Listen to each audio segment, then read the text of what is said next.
Thanks very much. Thank you very much for joining us this afternoon in one more XpanDH webinar. I presume this is a special one. Well, the other ones are special as well, and you can see them again if you're interested. You can follow us on our webpage and also go back and consume, listen to, or pay attention, see them as whatever you prefer to consume our webinars from previous sessions. But today we have a very special set of participants, three special people which are going to cover a label title that we come up with, Doctors FHIR, which for some of you might be a well-known acronym, and of course EHRs, as well as OpenEHR, and how does these four things come together, and how do we get them across. We want to converge efforts for better electronic health records.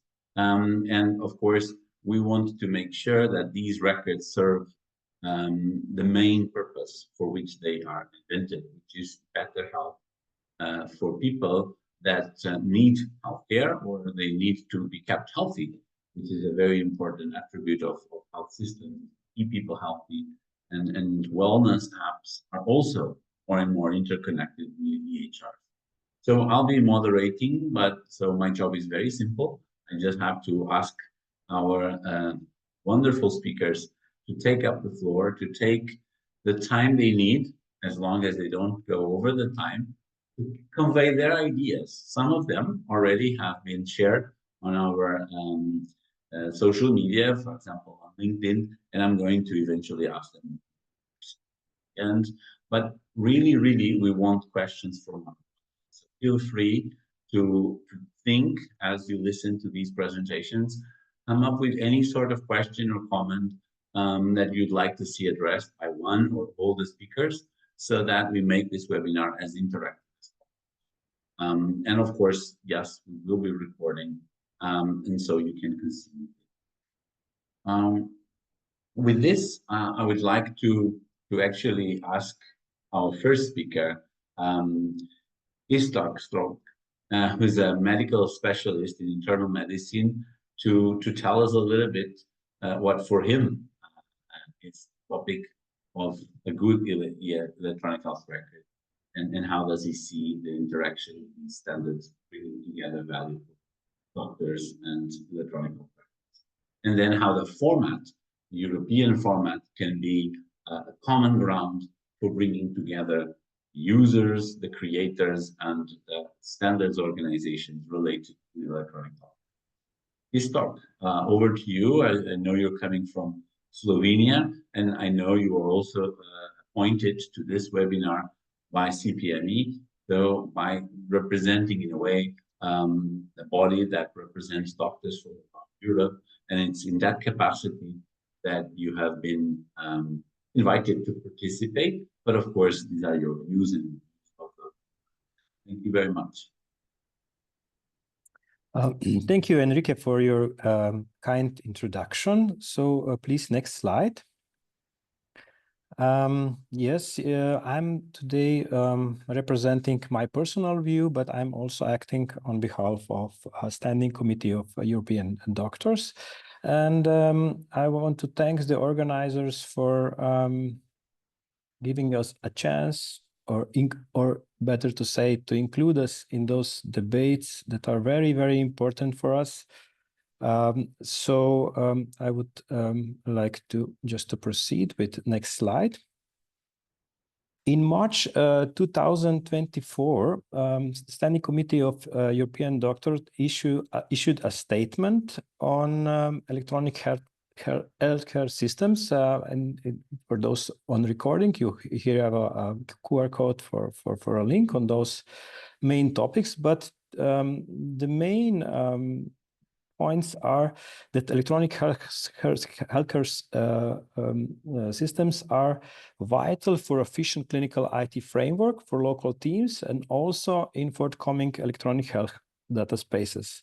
One of the most important part for doctors is that they must those systems must be designed in a user-friendly way, so they can support us in our task and to remove us for the burden for administrative work. And electronic health record systems should also support trust, transparency, and collaboration between patient and healthcare providers. This collaboration is an extremely important topic. Next slide, please. We doctors use, and not just doctors, but all healthcare providers use collaboration to improve patient care. This is a very, very important and strong tool. So we generate professional association, construct guidelines, global health initiative, prepare conferences, shared clinical protocols, collaborative care models, etc. And they are local, national, international. And electronic health records are one of the cornerstones of healthcare providers' collaboration, and this is and their value is increasing. Next slide, please. But the question is, what is the involvement of healthcare providers in electronic health records development? According to the recent review, there is a deficient international or cross-vendor healthcare providers collaboration. And there is also the design tools for electronic healthcare development are being used predominantly by IT experts or doctors with IT expertise. And there are unclear frameworks, theories, and guidelines how to involve healthcare providers in electronic healthcare development. So what are the entry points for healthcare providers for collaboration on electronic healthcare record design? Next slide. Let's talk about this topic on a practical example of hypothetical digitalization of diabetic food care processes. I'm working as a diabetologist, so I took this case that I'm familiar with. So there is a very strong international working group on the diabetic food that produces evidence-based guidelines every 4 years and involves more than 100 experts from more than 60 countries, and currently available translations, it's more than 25 major languages, serves 2.9 billion people globally in their native language to improve diabetic food care. Next slide, please. And the current guidelines from 2023 offers clear consensus and definition of clinical processes and terms, and of standards of care and procedures, and of information that has to be assessed or collected during the care. Next slide, please. And how would those guidelines be digitalized? First, how and where should such a clinical society debate digital aspects of those processes and guidelines? In which digital form should be the end deliverable?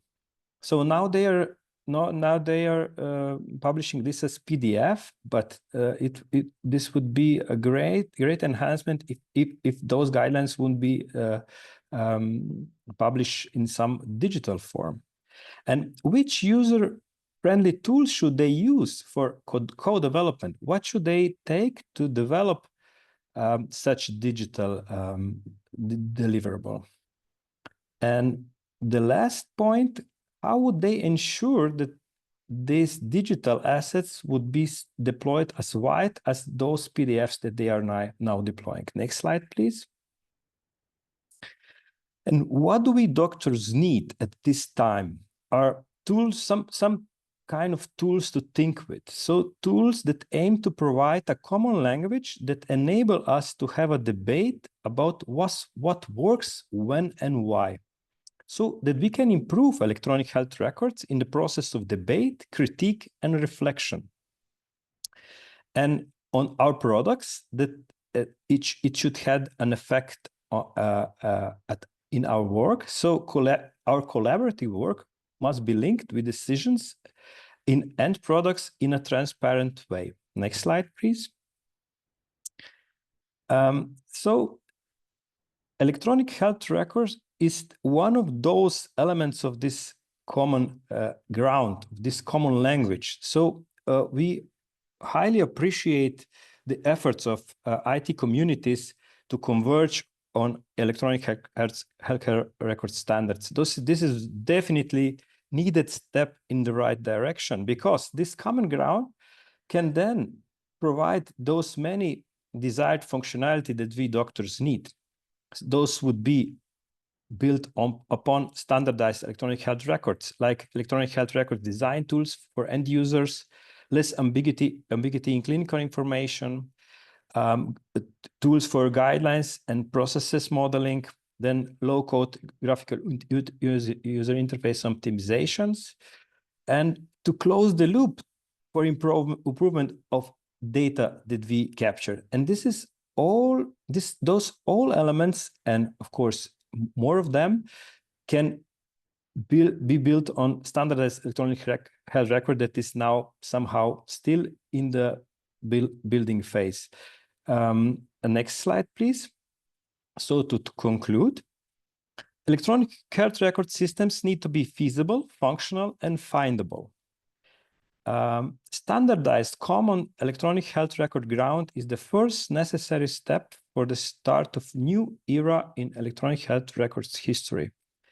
Data standard convergence opens many new opportunities for improved patient care. And user-centric visual tools are of extreme importance here, since it can then involve direct users, that's healthcare providers, and also patients that must have an active role in the development, implementation, and governance of electronic health records. So because of its importance, we need clear action plans for this convergence. Next slide. And this would be everything from my side for now, and thank you for listening. Thank you very much, Iztok, for putting the stage at the beginning of this discussion on the importance of common ground. I think that was the word that stick to my mind, and that paradoxically the common ground for doctors to agree on how they document their care and their joint care for patients, which increasingly need the care of multi-professionals, not just even many doctors, but doctors, nurses, and others. You said it, and that the EHR is one collaboration space, and now that we are in the European Health Data space, I guess one of the spaces where professionals are going to be on how and why. You also stressed the why do we document in a certain way? Why do we use systems? And I think also as an highlight, and as I invite Grahame to get ready to take the stage, Grahame Grieve, who is HL7 FHIR project lead and is connecting from the US, I believe, today. I never know where he is, somewhere in the world.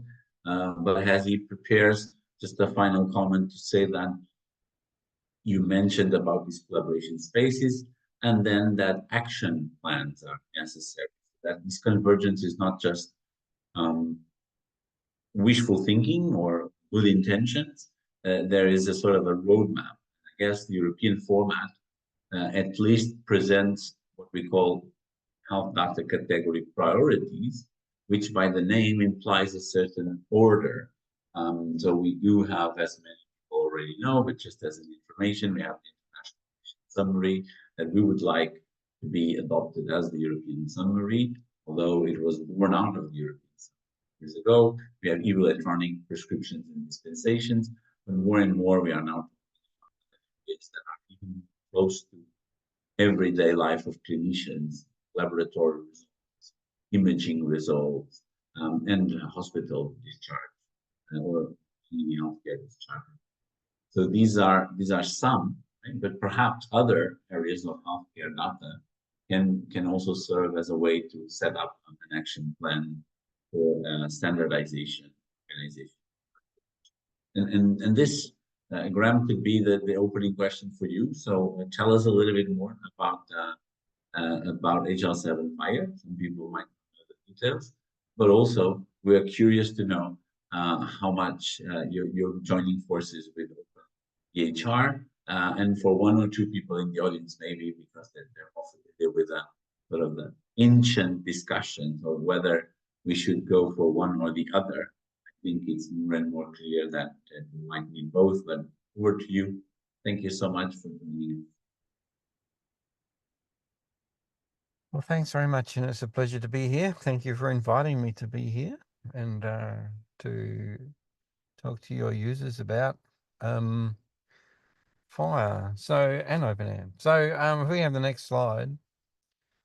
Really, for me, FHIR is about bringing the web to healthcare. And the web has proven incredibly good at transformation and scalability of data exchange. And for me, there's two parts to that. The first part is open community. Make it a community that's focused on making it easier to exchange healthcare information. And we have open participation, led by, based on the web as our way of interacting, a lot of social media. And it's led by HL7, which means that we're deeply connected to a worldwide health community and deeply connected to legacy health data, which people care about.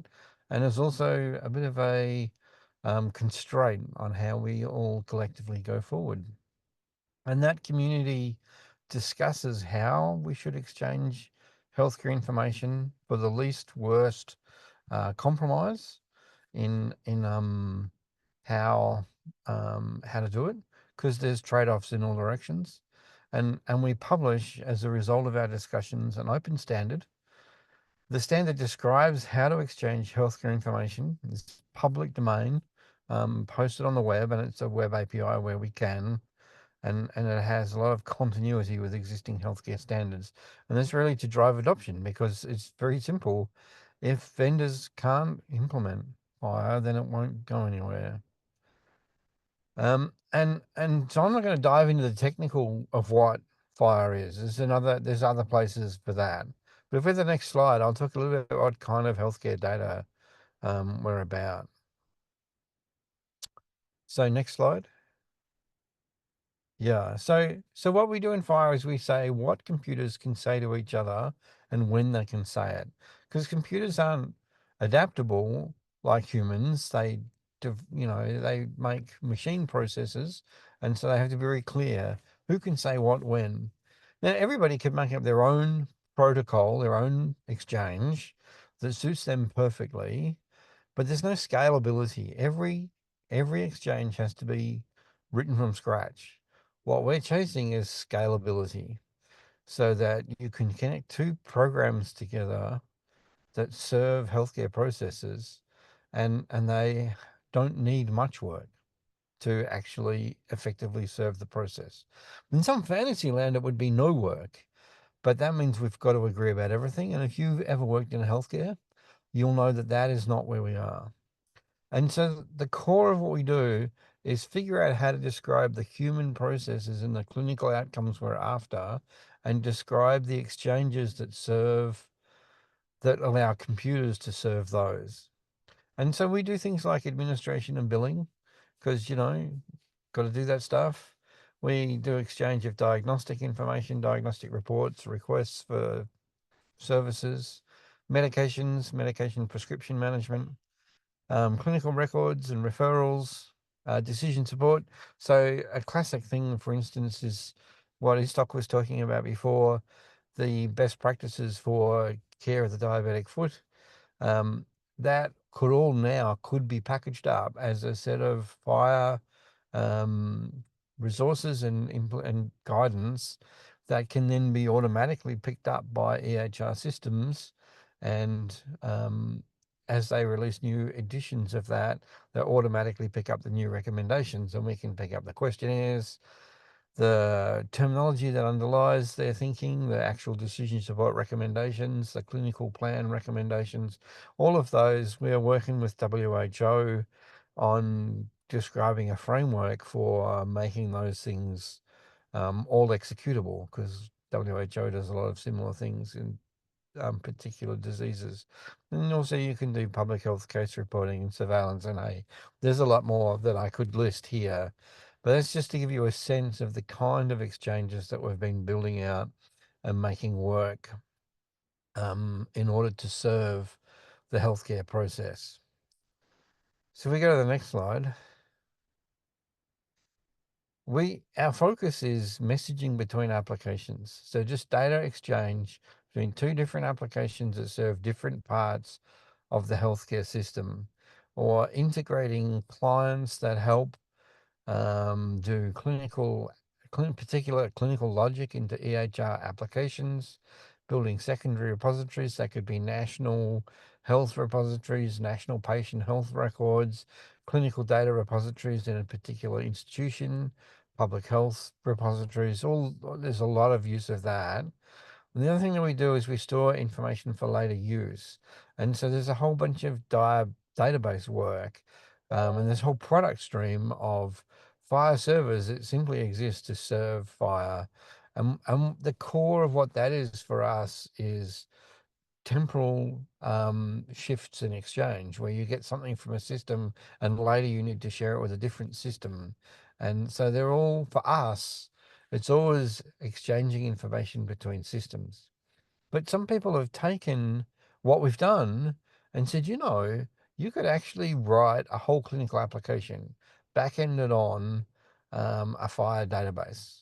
And what you get out is magically interoperable, because it's what everybody uses, or what everybody is moving to use. That is not our focus. We don't define implementation for that, or our content for that. People can choose to use it, but if they choose to use FHIR like that, then they need to add a whole lot of other stuff. And I'll get to why I talked about that shortly, because that is moving into the OpenEHR space. But that's not what we're about. We're about data exchange. So we go to the next slide. What that kind of means is, in terms of the relationship between FHIR and OpenEHR, when I look at this, OpenEHR really set out to do content management for EHR systems. Whereas FHIR sets out to cover a very broad range of healthcare data exchange. And there's an overlap between the two, which is record exchange between EHRs. So you say, well, we don't, we're all using FHIR for that, so we don't need to use OpenEHR. But FHIR doesn't talk about a whole bunch of stuff that OpenEHR deals with. And then OpenEHR says, well, we've already resolved content management for EHR systems, so we just use OpenEHR to exchange between the systems. But that's just a fraction of the kind of exchanges that you need to do if you do that. And it's in the overlap that's caused, a lot of confusion and contention, because we have very different focuses and very different strengths. And it's the overlap that brings Rachel and I here today. So we'll go to the next slide. One of the things I want to talk about is the foundation for us is interoperability. Almost assumes, as part of the basis, that people haven't agreed completely what they're doing, and we're going to get as much as we can out of what they're doing. And that happens at every level. There's differences in voltages. We've mostly driven that stuff away. Nobody sits down and just volt readings and amp readings on interfaces like we used to 30, 40 years ago when I first started doing this. But the way we represent terminologies, the way we represent ideas is different. But if you go and you walk around clinical institutions, you discover that the way they practice medicine is different. The way that things they do, the reasons they do it. And so we just don't get total agreement. And so I hear a lot that interoperability like that is bad. The more we need to get systems to agree to content up front. And actually, I agree. The earlier that you can agree on something, the better off everybody is. And OpenEHR is really chasing the earlier agreements. And as much as you can do that, great, do that. But the world that I live in is that we can't do that. And even when people use something like OpenEHR, they go, that's the template from which we're going to vary. And hey, they go ahead and vary, and away we go. And so in my world, messy interoperability isn't going away. And that's what we have built a lot of systems and frameworks and targets to deal with the mess. But it does mean there's a whole bunch of stuff we haven't done. So we go to the next slide.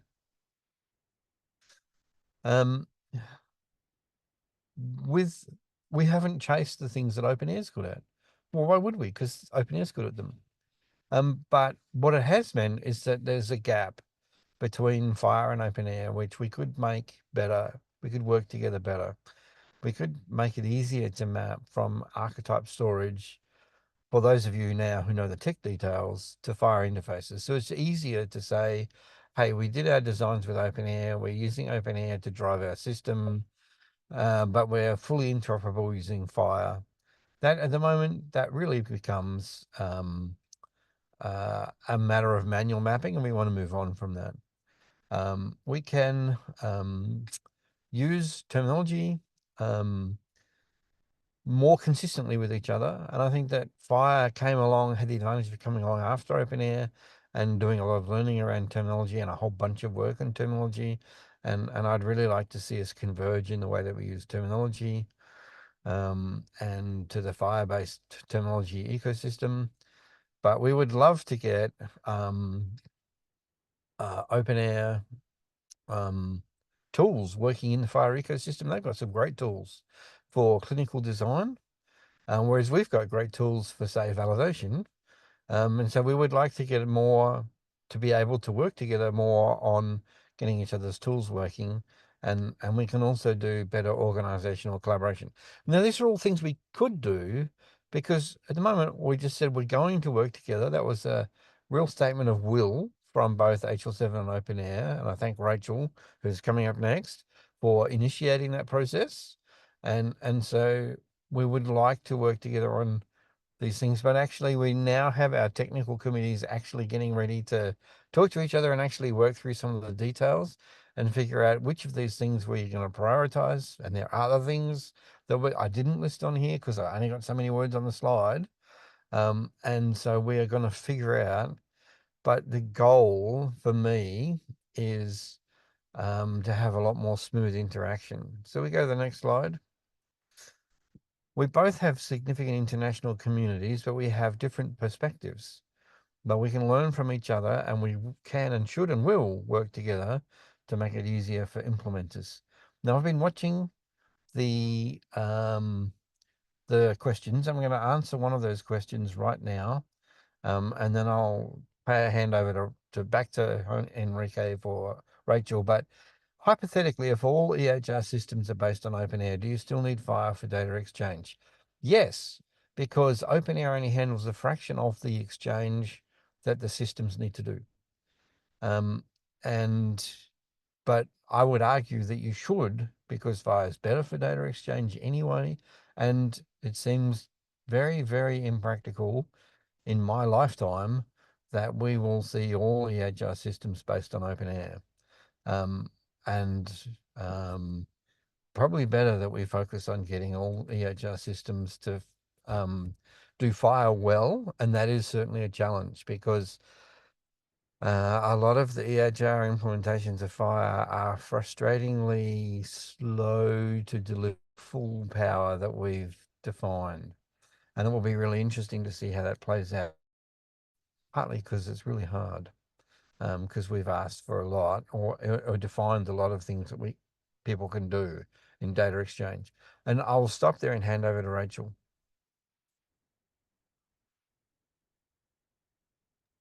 Thank you very much, Graham, for bridging from what is necessary to how these two communities can work together. And I think that was one of your points, is that after let's call it high-level agreement to work, it is now up to technical work, technical teams, different experts from different backgrounds to come together.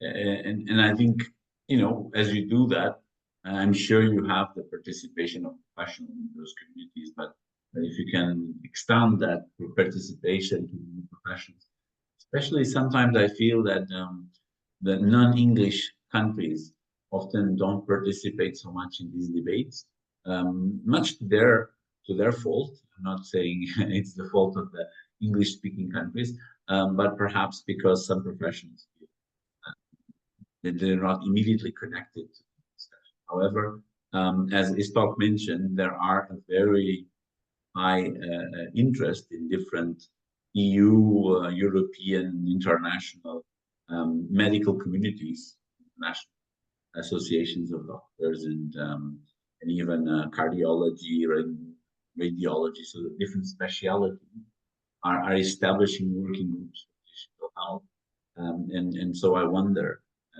how you both of you. That's why I'm putting the question in the middle. How both of you also see that you could, I wouldn't say revise, but enlarge the participation of specific communities, not individual experts, but specific communities that could bring a package of questions from a larger clinical audience, and then the reverse, taking it back from the work that you have modeled together, taking it back to those communities for clinical and scientific endorsement, so that when we then implement these new EHR products, they are both technically and standard-wise very sophisticated, but also they have the wide support of the medical community and the nursing support. So I leave that to you to reflect, and you can come back if Anderson is going to manage the question. I want to occasionally put one or two of mine, so I'm going to do that. But over to you, Rachel, and thanks for joining us. Rachel is CEO of OpenEHR International. She has also had different experiences in education, digital health, leadership training, and she's connecting from the UK. I'm mentioning this because I want to make sure everyone captures the idea that while we are discussing European exchange format, we want to look at it from an international perspective. We want to look at it not just for Europe, not just for the EU, but as an inspiration for the child. Over to you, Rachel. Thank you, Henrique. Yes, so I'm Rachel Dunscombe, and I'm CEO of OpenEHR International. And thank you to Iztok and Grahame for the last two presentations. Next slide. Okay, next slide. So what is OpenEHR? I think there are many people who potentially don't understand what OpenEHR is. And actually, I discovered OpenEHR when I was the CIO across a group of hospitals and communities and looking after city region data. And how I discovered OpenEHR was my data didn't have a standardized data model. Things like blood pressure were expressed in hundreds of different ways.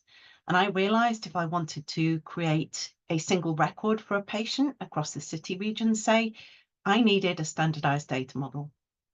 And OpenEHR is the community that creates, grows, and maintains that data model for human healthcare. We're a community. We show commitment to patient-centered health data. That doesn't necessarily mean, a patient-held record as in, something they take around. It can mean that, but it means that you can join together data from larger geographies or from different countries to create a single record for one human. And we really want to take away the siloed data or the locked-in data and create that longitudinal record for the entire life of our patients. We're a not-for-profit organisation. We publish the OpenEHR standards, and they are domain-developed clinical models. That means that they're clinically led, and I'll come on to that in a minute. But the concepts include, that lifelong patient-centric ethos, and also future-proof data, because we absolutely believe that data is what we need at the center of all of our health systems. Technology will come and go, over decades. You know, things will change. Who knows what EMRs look like in 20 or 40 years.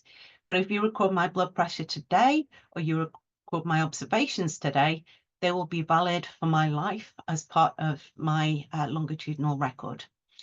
And all of the intellectual property we publish is either Apache license or Creative Commons. So it's free. You know, it's free to everyone globally to use. Next slide. So as I said, we're a clinically led community, and I'll come on to the clinical sort of governance we have in a minute. We're community driven, so that means we have members right across the globe, and those members are all part of our governance. And we are also open source, so that means that everything we create is an open source good to anyone who wants to use it. Next slide. So just to build on this, this is a very nice slide by Heather Leslie. So if you just want to go through as this slide builds, it's a Lego slide and it explains some of the concepts. Now, Grahame talked about interoperability earlier and how, you know, FHIR is fantastic at moving between systems. We are the data model underneath, you know, systems, and that has various different levels to it. So we have the reference model, which are sort of the rules of the road. They describe how things are designed. We then have our archetypes, which are units of data. And if you just press the slide again, we then have templates, and templates sit around one or more archetypes for use cases. So it allows you to build, say, something like the International Patient Summary, or, you know, it might be a risk assessment or whatever else, by taking various archetypes and then putting them together into a use case. Next slide. Okay, so I decided to pull out an archetype here for you. It's one I've just been working on recently, which is around clinical frailty. And this gives you a view of the data that would be in an archetype. A clinical frailty score like this may be used in a template for a care plan. It may be used in delirium and dementia sort of care. There are various different templates it could be used in along with other archetypes. But this is in our CKM, our Clinical Knowledge Manager. And that, again, is free for everyone to see. You can go in, you can look at the archetypes, you can look at the templates. And for me, again, part of the reason I got involved with OpenEHR was I was running accelerators for health systems and life sciences companies. And with small companies wanting to come in and build solutions, it's really hard to actually build your own clinical model if you don't understand what is needed.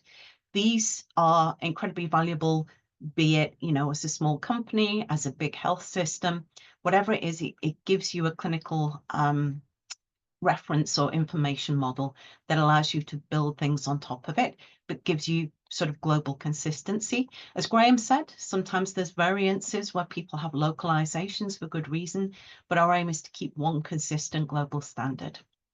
Next slide. So a little bit about OpenEHR. OpenEHR has a foundation board that looks after all of the intellectual property that we, you know, have created. That was founded around about 22 years ago between London and Australia. We then have the Community of Interest Board, which beneath it has a clinical program board, a specifications program board, an education program board, and a software board. And that governance basically allows us to pull together all of our international members. Next slide. Now, the question here was about doctors, and we looked at the clinical governance we had earlier.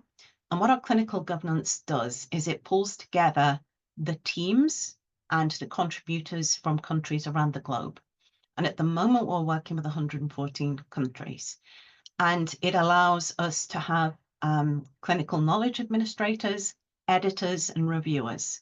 So things go through a clinically validated process for the archetypes and the templates.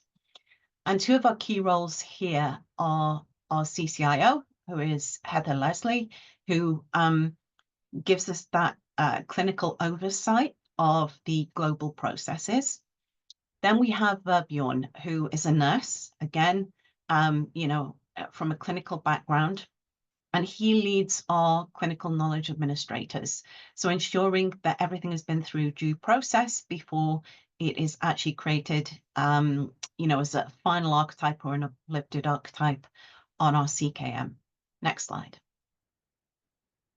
So as I said, we have members across the globe.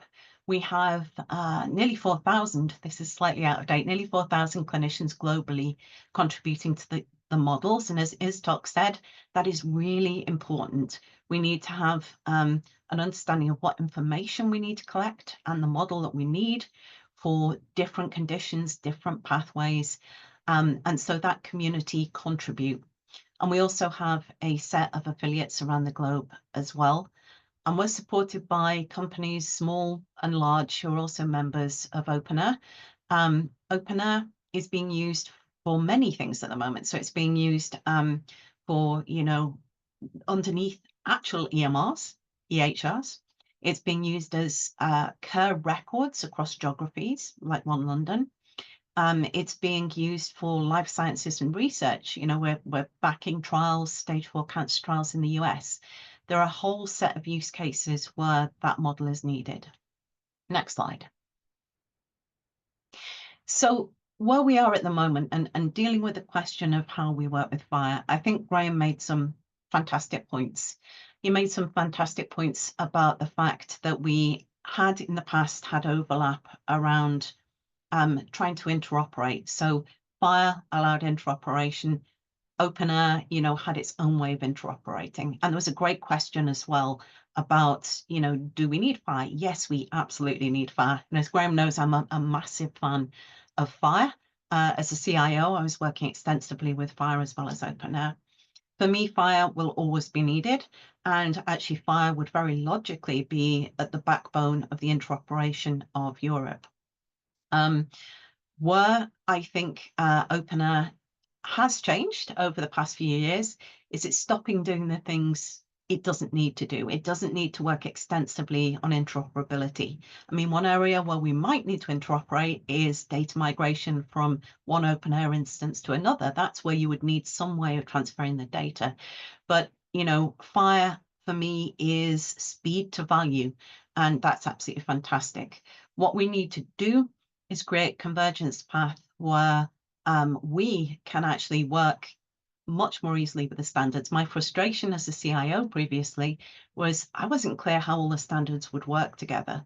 And I think now we have the standards bodies aligning to talk about that. And Grahame raised some really good points. You know, FHIR is fantastic at how it does terminology and bindings. And I think, you know, we would really like as a community to potentially converge towards, you know, that sort of model that they have within FHIR.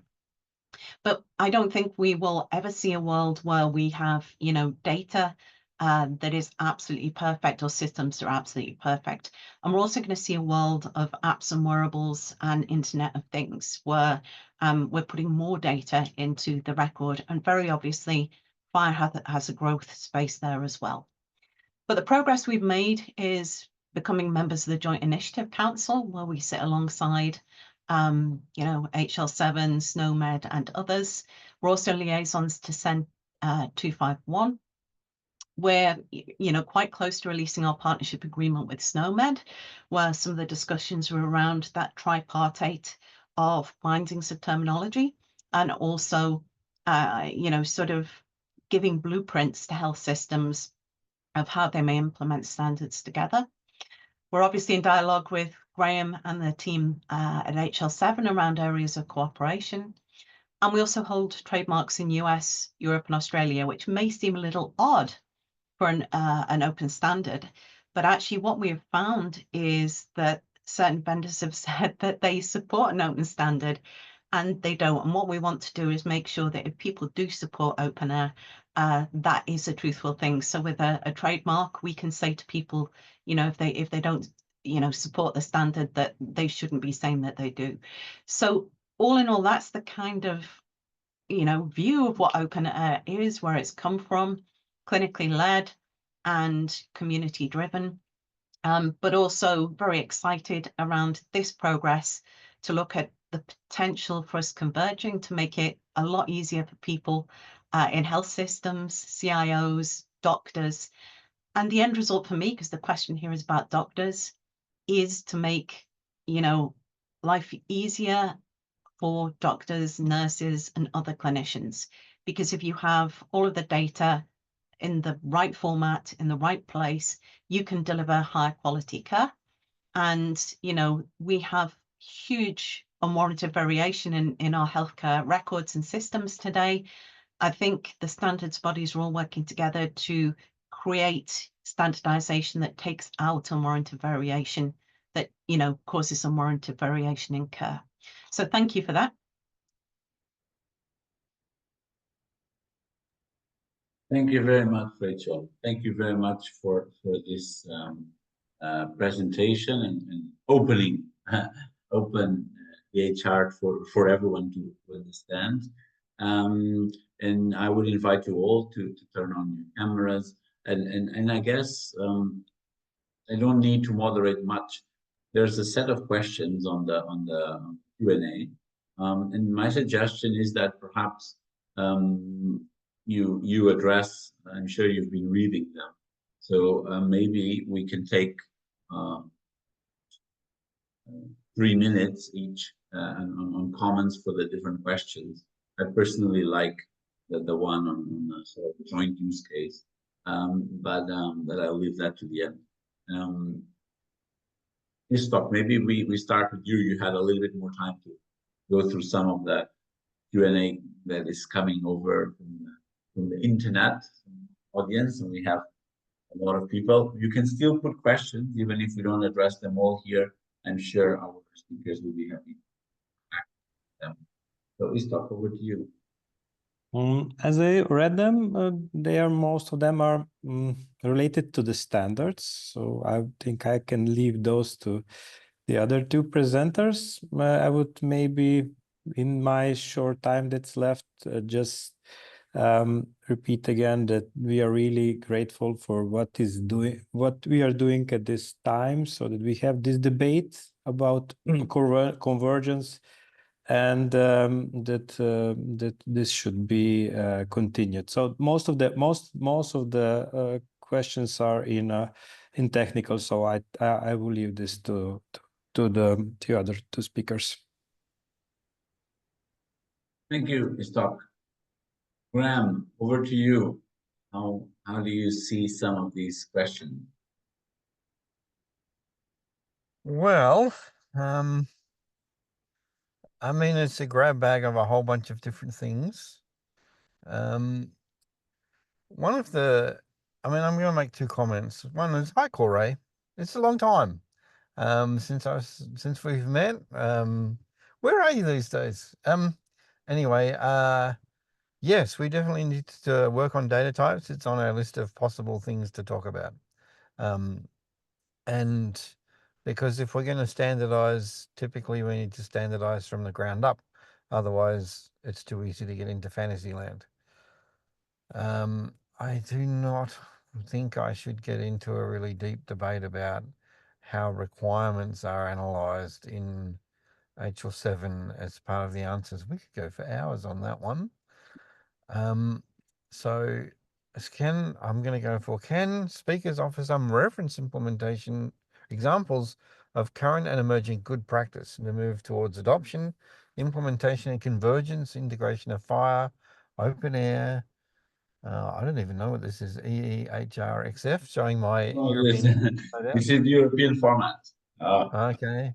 It's no bit another standards. I don't actually know of any off the top of my head. I know that all sorts of members of my community are active in those areas, but I don't know who I should point to in that regard. Well, Rachel, do you have anything to jump in with? I not necessarily. And, you know, having actually become the most digitally mature organisation in the NHS using FHIR and OpenEHR, I know that we had them working together, but I wouldn't have called it an ideal exemplar because, you know, there was so many different factors there. But I think actually, Grahame, that's probably one, you know, to put on our list and actually look at places where there are sort of blueprints that we can highlight, because the world is very messy, isn't it? Yeah, It's, I was going that's back also to certainly this true. idea that our audience member asked about, would it make sense to have a sort of a demo? Interesting to have a use case with the two communities in the field. So could we have a sort of an example of where this was contributed by this was not possible without EHR, this was not possible without FHIR, so that these three spaces that Grahame you represented in your diagram could be exemplified. So in this particular case, this component is coming from here, this component, and this component is coming because it makes sense together. So I think it's worth saying the vast majority of OpenEHR big deployments, you know, if I'm thinking One London, or I'm thinking of, you know, the majority of them in Europe, absolutely use FHIR for demographics and use FHIR APIs on top. So there are plenty that we can surface, but if you ask me which is the best, I wouldn't know the absolute best, but there's certainly some that we can highlight, I think, Grahame.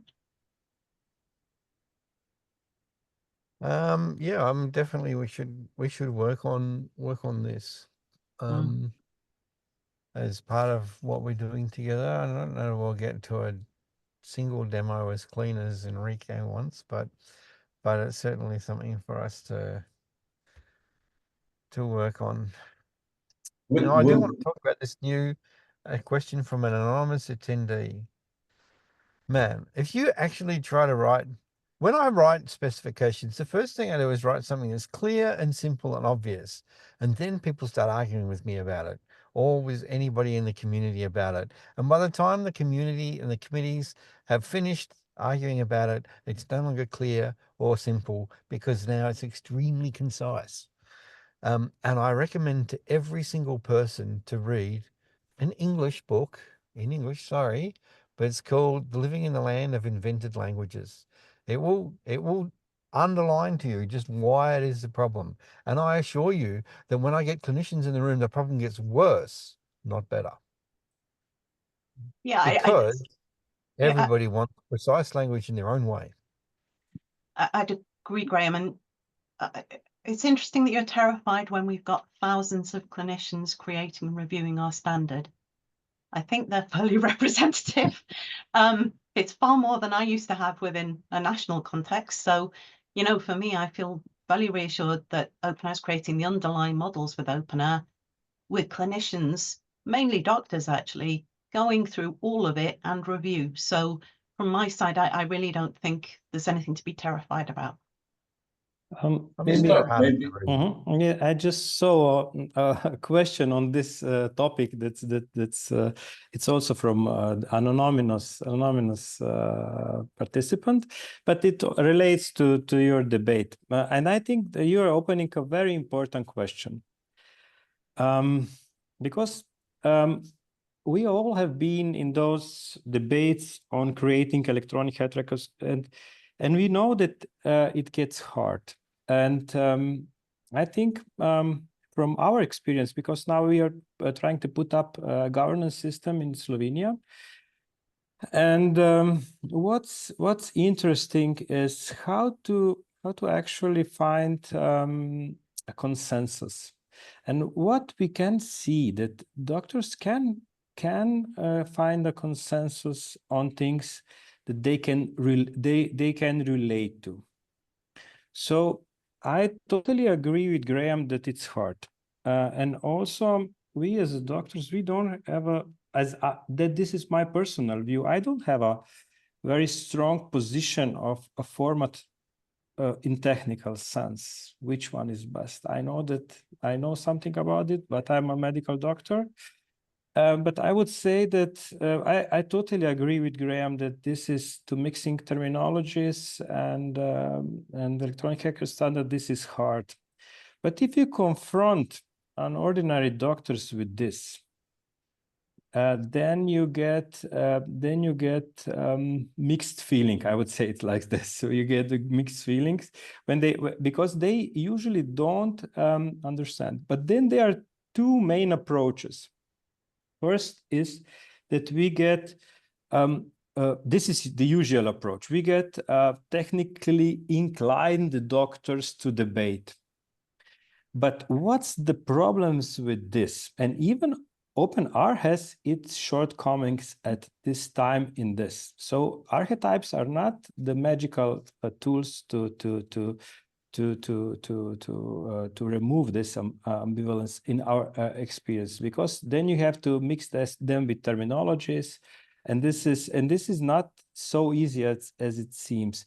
But I was active in many debates, and when we started, the doctors got confused, but I think we should somehow, I would say it's hard, but we should try to struggle to include broader community, if we rely only on technically inclined doctors, we will get wrong message. They are not good translators of what clinicians think. But they are necessary. They are very important, but they are not enough. So I would say that there are a lot of opportunities to improve this inclusion. And I saw those comments, and most of them said, okay, let's do one example how this would work out. And I think this is a good suggestion, so that how did we try to solve this problem that both of you are talking about? I need to cut you. I'll give you 1 minute more so that Rachel and Graham can have a sort of a fun just one minute. Okay. What did we do? We try to find community that are clinical community that are ready.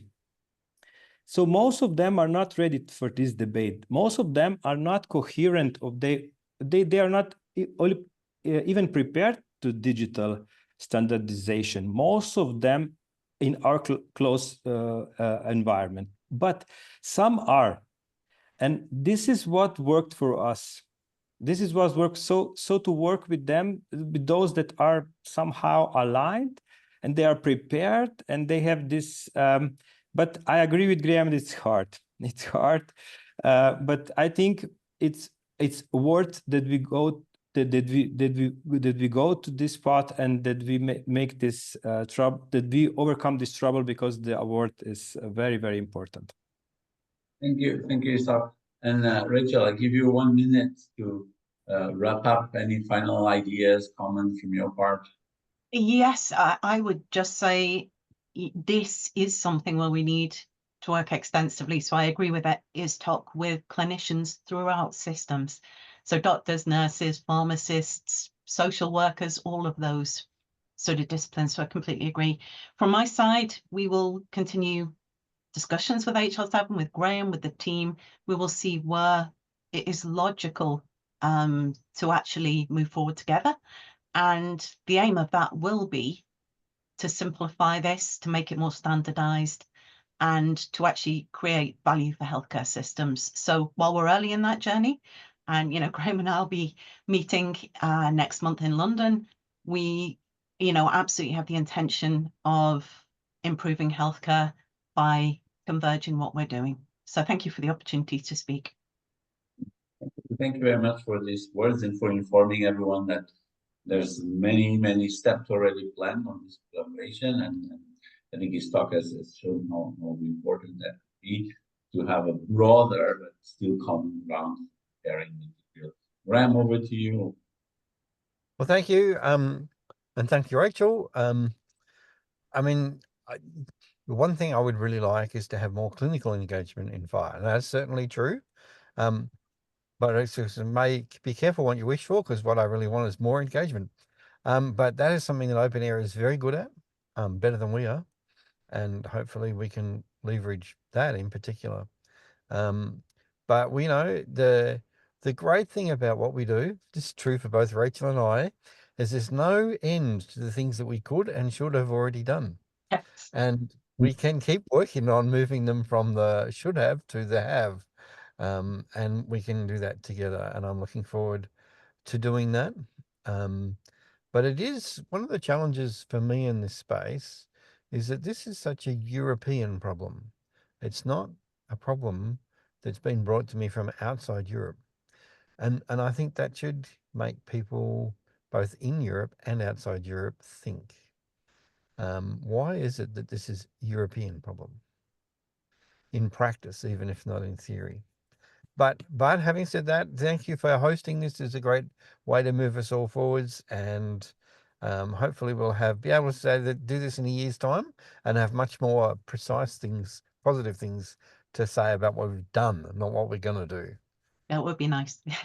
Yeah, thank you very much, Graham, for your comment. If we had time, I wanted to understand better why you say this about Europe. Is it that outside Europe, both communities are working together, or they haven't been identified as the need for this?